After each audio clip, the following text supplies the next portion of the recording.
On est en compagnie de Laurent Levasseur. Bonjour Laurent. Bonjour Fabrice. Vous êtes patron, président du directoire de Blue Linea. Blue Linea qui se caractérise par prolonger l'espérance de vie en bonne santé. Voilà un programme ambitieux pour une Silver Tech, donc une société de la Silver Economy. Vous adressez aux seniors. Rappelez-nous ce que fait Blue Linea.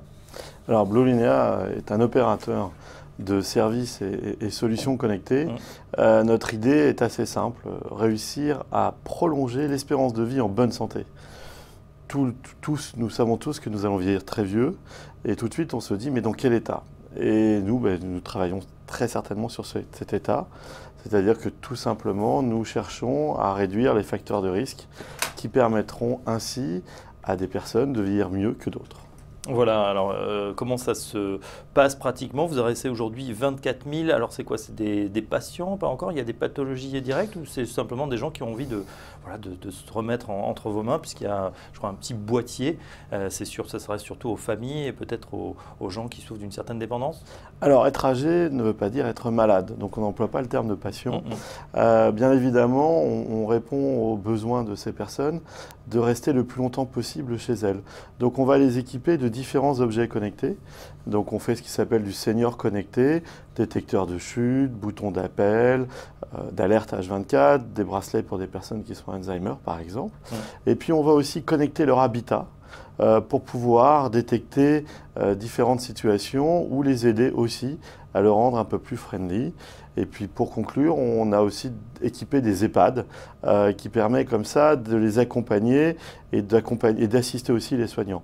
Concrètement, on va de jeunes retraités jusqu'à des jeunes centenaires accompagner 2 générations de seniors. Des jeunes centenaires, voilà la belle formule. Alors les objets connectés, évidemment, ces technologies qui nous envahissent, cette mode des bracelets connectés dans le sport. C'est vrai que c'est aussi applicable à la santé.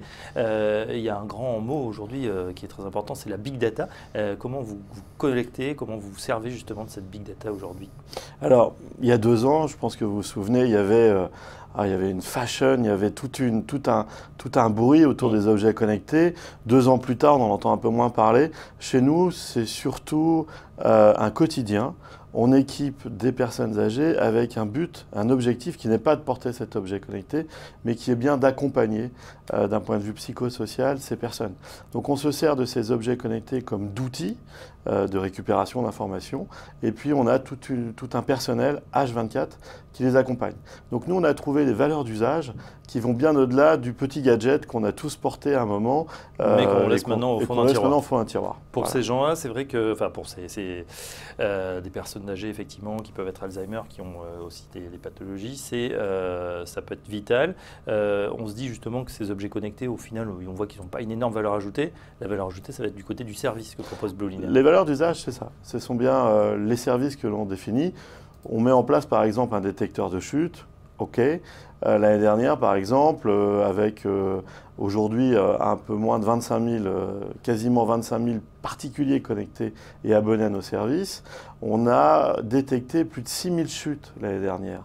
Sur ces 6 000 chutes qui ont donné lieu à des hospitalisations, il y en a eu quelques-unes en plus, mais sur ces chutes qui ont donné lieu à des hospitalisations, 5 000 de ces personnes sont rentrées chez elles. Quand vous savez que la moitié des personnes âgées qui se retrouvent aux urgences d'un hôpital, c'est suite à une chute, et que malheureusement 80% d'entre elles ne reviendront plus jamais chez elles, vous imaginez bien dans quel état on va retrouver une personne au bout de 4 heures, 6 heures, 8 heures restée à terre. Parce qu'elle n'a pas pu prévenir. Voilà. Chez nous, dans le quart d'heure, dans la demi-heure, vous avez les secours ou les voisins qui interviennent. Et à ce moment-là, l'histoire n'est pas du tout la même. Et on contribue à ce genre de choses. Là, on voit bien que l'objet connecté est loin d'être un gadget. Par contre, il a fallu l'associer à une plateforme de coordination H24 qui s'appelle Blue Home Care, que nous avons développée et qui permet de donner une valeur d'usage qui est qui est réelle, quoi. Ouais, et puis ça ne s'arrête pas là, puisqu'on a dans les EHPAD, vous le disiez, à domicile, des services qui sont proposés. Donc dans les outils, je vais les citer, bracelet de géolocalisation. Donc ça, c'est pour voir où se baladent peut-être ceux qui ont peut-être quelques pertes de mémoire pour rentrer chez eux. On sourit, mais c'est vrai que ça peut être compliqué. Un glucomètre connecté, ça on pense à tous les diabétiques, tout ce qui est, ça c'est très important également. Système appel malade, on voit bien, balance connectée, collier d'alerte, stylo numérique, tensiomètre connecté.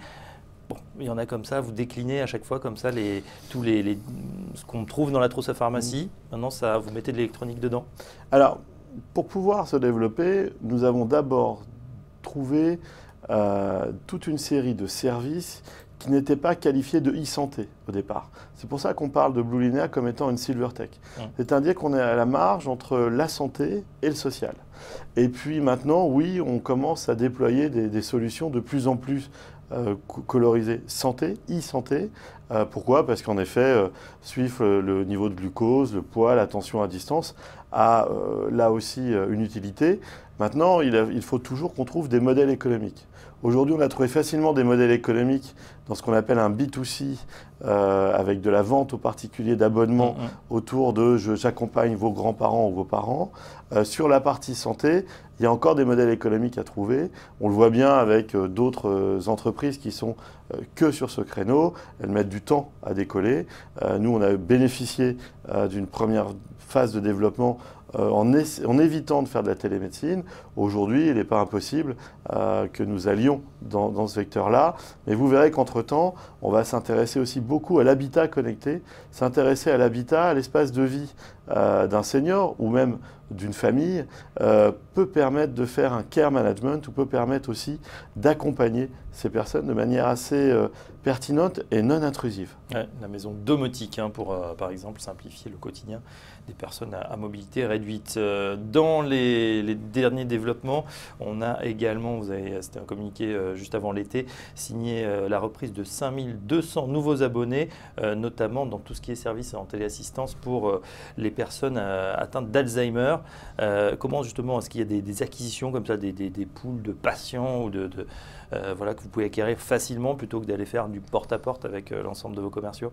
Alors, bien évidemment, dans le développement d'une entreprise, il y a ce qui s'appelle la croissance organique ou la croissance externe.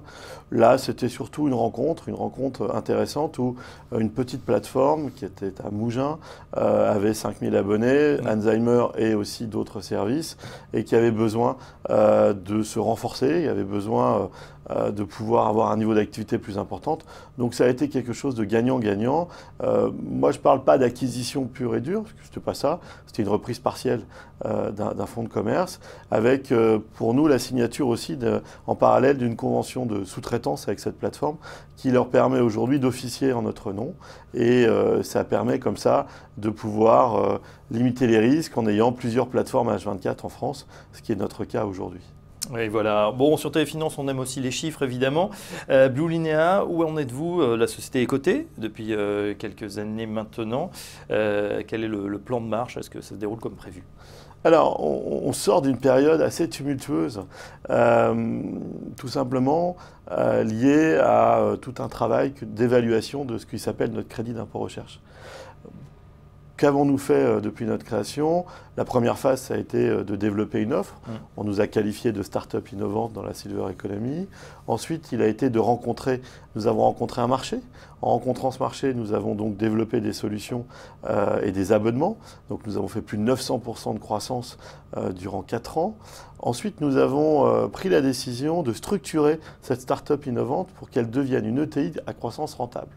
Et c'est à ce moment-là que nous avons vécu 18 mois assez complexes, 18 mois de conversation avec la Direction générale des finances et le ministère de la Recherche sur l'éligibilité de nos travaux de recherche et développement autour de prolonger l'espérance de vie en bonne santé. Pendant ces 18 mois, nous avons souffert. Pendant ces 18 mois, nous avons dû véritablement nous exprimer, présenter dans une forme attendue un fonds d'information autour de cette R&D qui n'était jamais remis en cause, mais il fallait répondre et rentrer dans les cases. Voilà. Eh bien, nous avons eu au tout début de l'été, nous avons eu la décision qui nous a été plutôt sympathique. J'apprends désormais le terme de résilience. 100% de nos travaux de recherche et développement ont été déclarés éligibles au crédit d'impôt recherche. Imaginez, pour nous, c'était l'équivalent d'un tiers de notre chiffre d'affaires qui était mobilisé, neutralisé, gelé, qui manquait à notre trésorerie. Et aujourd'hui, nous revenons dans une situation plus détendue. Imaginez qu'en plus, durant cette période, nous avions de plus en plus de clients. Notre croissance était toujours au rendez-vous. Donc ça a été une période assez tumultueuse. Et nous sommes aujourd'hui très heureux de revenir dans un schéma de développement plus classique vers une croissance qui se veut rentable. Voilà, et sans être effectivement importuné par les remises en question. CICE, hein, c'est vrai que c'est un dispositif, bon, tout le monde s'est rué dessus, mais c'est vrai qu'après il faut les monter aux pattes blanches et c'est souvent très compliqué. En tout cas, c'est fait pour Blue Linea qui a dans son slogan Caring Innovation en anglais. Voilà, le soin, l'innovation dans le soin, c'est ça à peu près. Merci Laurent Levasseur, on comprend un petit peu mieux votre business et puis ça donnera peut-être à certains d'entre nous d'investir en cette rentrée où on est en train de regarder dans ses portefeuilles. Voilà la Silver Tech, hein, société donc dans la Silver Economy. Merci Laurent et à très bientôt pour la prochaine étape de Blue Linea, président du directoire avec nous ce matin. Dans un instant, la suite du programme sur Téléfinance.